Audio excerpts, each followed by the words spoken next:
Hello and welcome to Patient World. Today we have with us Jacki Gethner. Jacki, welcome to the show. Thank you so much. Let's get started by having you tell the audience all about yourself.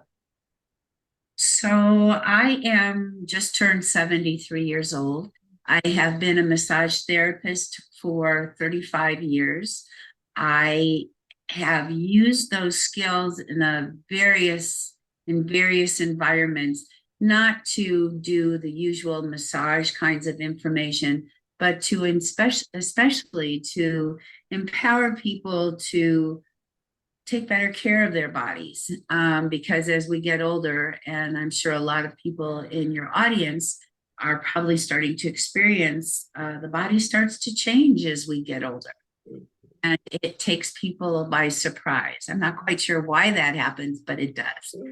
And people generally have waited to take time till they retire to start looking at their health and taking care of their body. So that is what I do. I do it through a lot of presentations and through teaching people new skills. It's not about changing your whole life. It's what are you doing now that you can just tweak a little bit to make it work better for you as you get through your increasing years. Okay, great. So what do you want to share with the audience today? So for the last 10 years, I've been teaching an arthritis exercise class. And through the senior center here in Portland, Oregon, where I live. And I've got women in their 90s who have been coming to the class for the whole 10 years. Wow. And worked through COVID. So I am pretty proud of the fact that I have been able to encourage, and I'd like to encourage you to just do a few small things that might really make a big impact. Though they seem really trivial, they really spread out into our everyday life. One of those things is such a basic concept. It's about breathing. And one of the things that I think we forget, especially as we live in this day when news takes our breath away, literally, with all the things that are going on, and our concerns get greater for not just our children or our grandchildren, but ourselves as well, is that breathing, been doing it for 73 years, but we need to remember to breathe. And part of that is when you're paying attention to something, you're in pain, or you are concentrating, we tend to not breathe. So there are many schools of thoughts about breathing. I'm into make it simple. So it's just really kind of taking big breath in and slowly letting it out your mouth, because if you breathe or exhale out of your mouth, you tend to empty your lungs more, which is certainly a better outcome for your body. So one of the things I suggest to people, and one of the things that I give at presentations, is a sheet that says breathe all over it. Something you can make, you can do with your grandkids if you have grandkids. Just do by yourself and just put breathe on it. Either it can be Post-its. Put them where you spend time, like your computer, across from your TV, your bathroom mirror, by the kitchen sink. And that way, when you're there, as silly as it sounds, it's like, oh yeah, breathe. And just you can feel your shoulders drop. A lot of times when your hands and your feet are cold and you do some nice breathing for a while, all of a sudden everything kind of warms up and gets comfortable, because what you're doing is you're allowing your blood to circulate more. And when you breathe more, it brings the blood around your body in a more complete way. And I must say that I always talk about cold butts too, because a lot of times people are really complaining about cold butts. Usually it's from a partner they may have when they sleep at night. But when you take deep breaths, your body goes to all of your organs first. These, our feet and sometimes our butt, are called our extremities. So by the time your breath gets out to your extremities, there's no oxygen left unless you're taking nice deep breaths. Think about when you come back from a walk, you might be panting a little bit. You're a little bit warmer. This is a really good example. of things like that. So breathing is a super reminder. And it's always really nice if you have someone you play cards with, or you're in some other kind of group activity with. You have a little secret, sign that's like, not breathing, because you don't want to yell breathe. It's telling somebody to relax. And that's like the last thing that's then going to happen.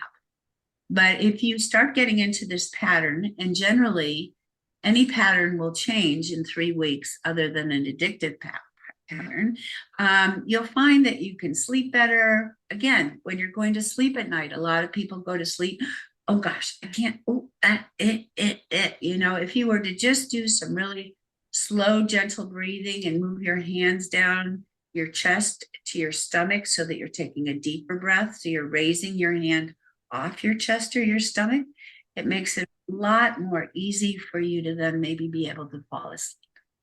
So breathing is my number one tool in the universe. Something that we take for granted, but you're right.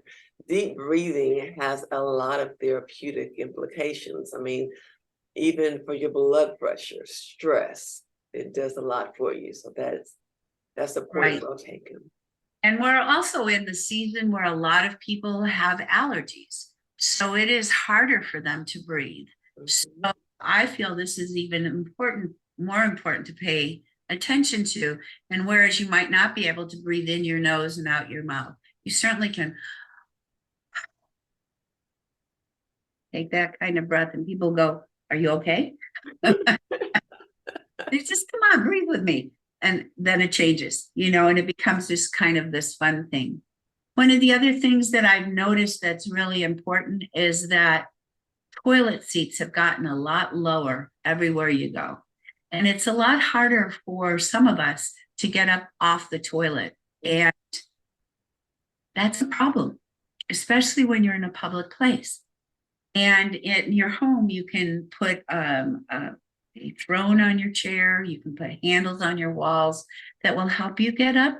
But bathrooms, you don't generally have that. So I really suggest to people is that you use one of these. And again, this is due to COVID, that I use this as a precaution.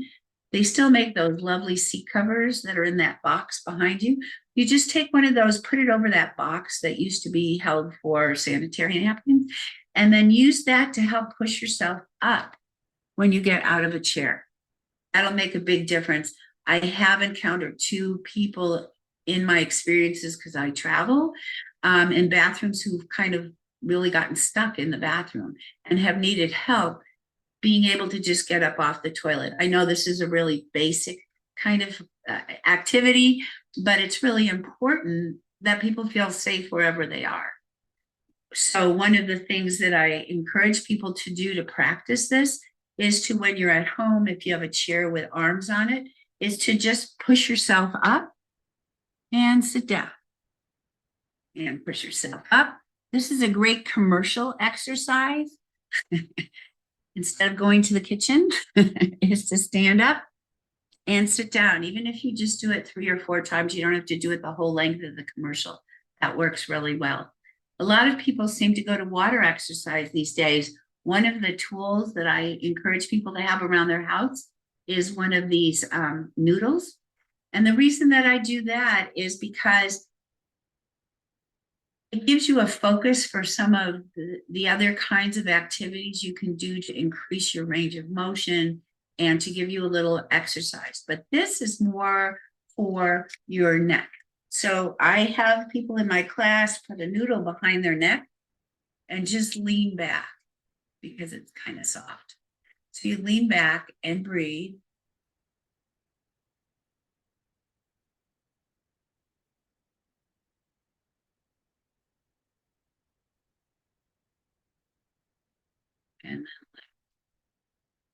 And do that a couple of times. You can lean to the side. Most people carry a lot of tension in their neck. So there's a big difference between this and this. And this might make this exercise easier to do. If you feel comfortable with this, and try not to lean your head too far forward at the beginning. Just put your hand on the side of your head and you'll feel a large stretch in your neck on this side. Again, breathe. And because you're doing this stretch and people try to do it right, you forget to breathe. So put that little Post-it in front of you. Oh yeah, breathe. And you'll find that you can you can move your neck a little bit further. However, don't jerk it back up. That will have a negative consequence.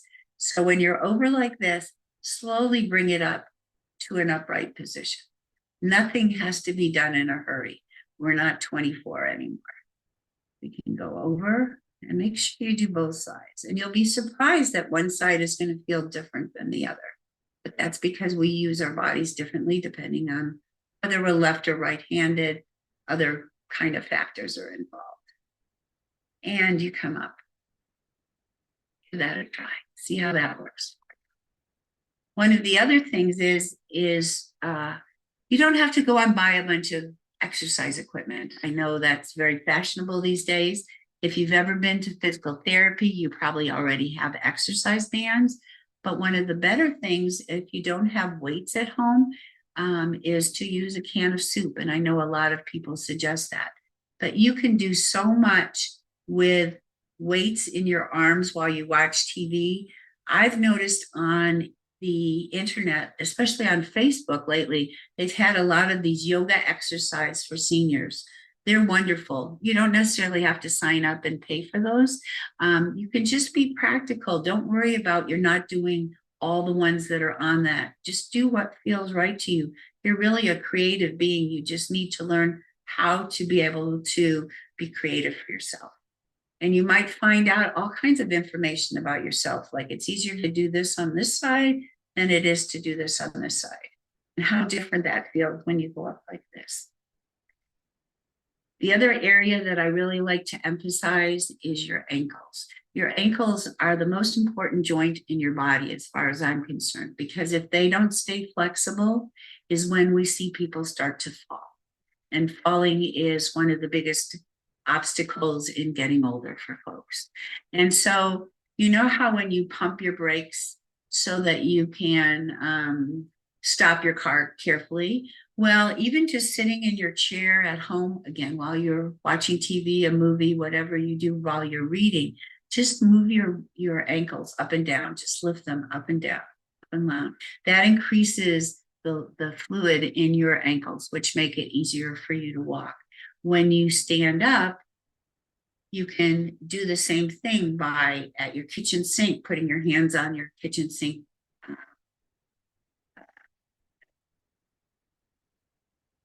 edge. I can't think of the right word. I'm sorry about that.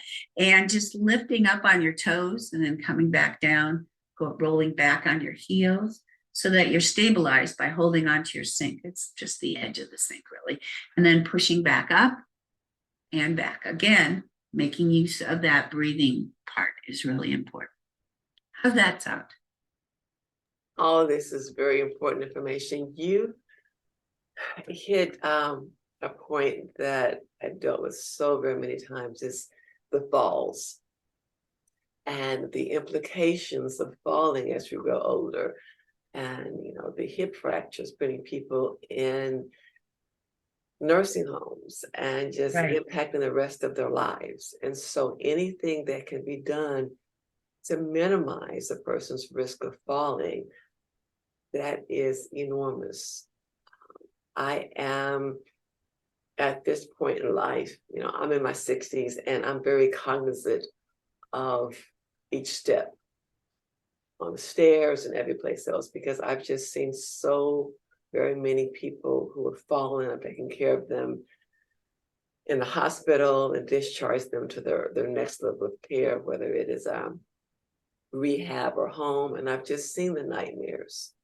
And so the stability on one's feet, that is huge. Just being able to be conditioned and be safe in the home, that is major. Safety in the home is a huge issue that even lands people back in the ER. I'm not safe in my home. I can't take care of myself. Sometimes they don't even need to be hospitalized. It's just they're afraid to be at home. So all of this is great information.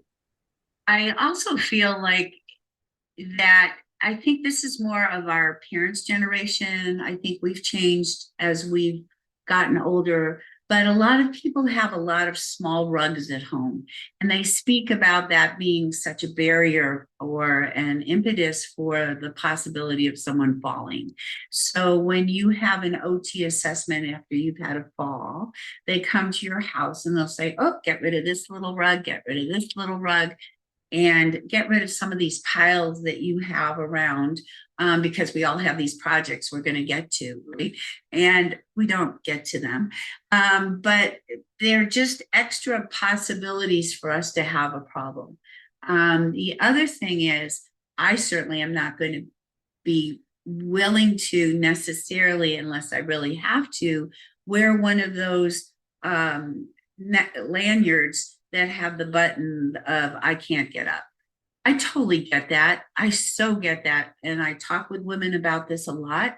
But if you're not going to have one of those, you need to make sure that you carry your phone or that you have your phone by you. If you live in a big house, you need to, unless you have Alexa or something similar, you need to be able to get some help.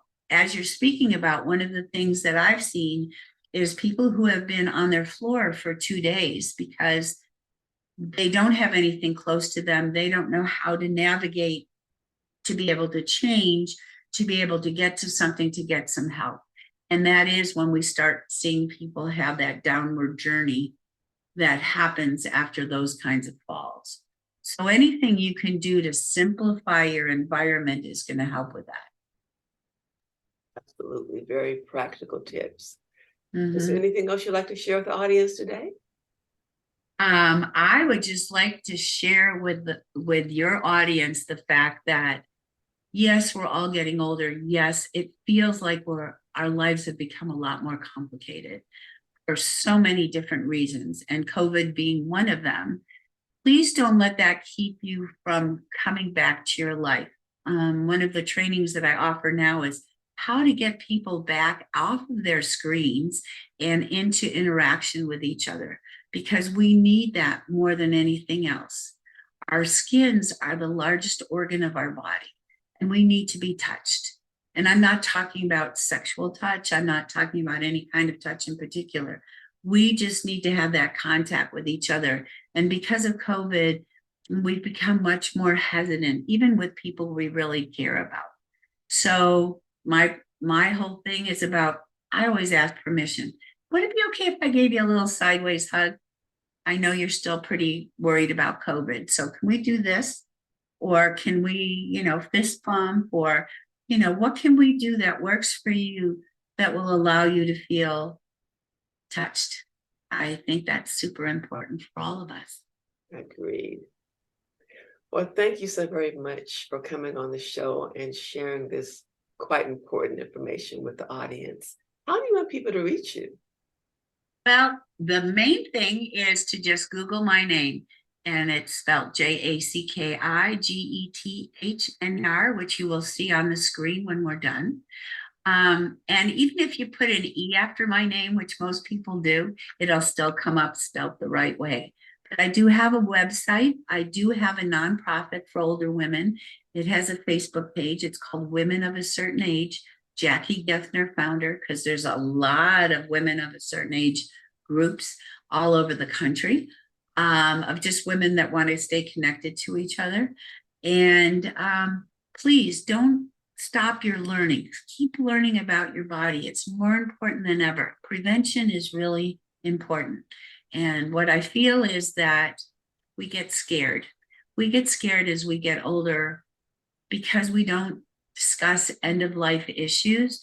This is also very important, and it is also a big section of my website, with forms and information and agencies and papers to look at, that you can learn more about how to take better care of yourself as you get older and as we approach our final days. That sounds wonderful. Again, thank you so very much. And you have a blessed day. Thank you for inviting me. Bye-bye.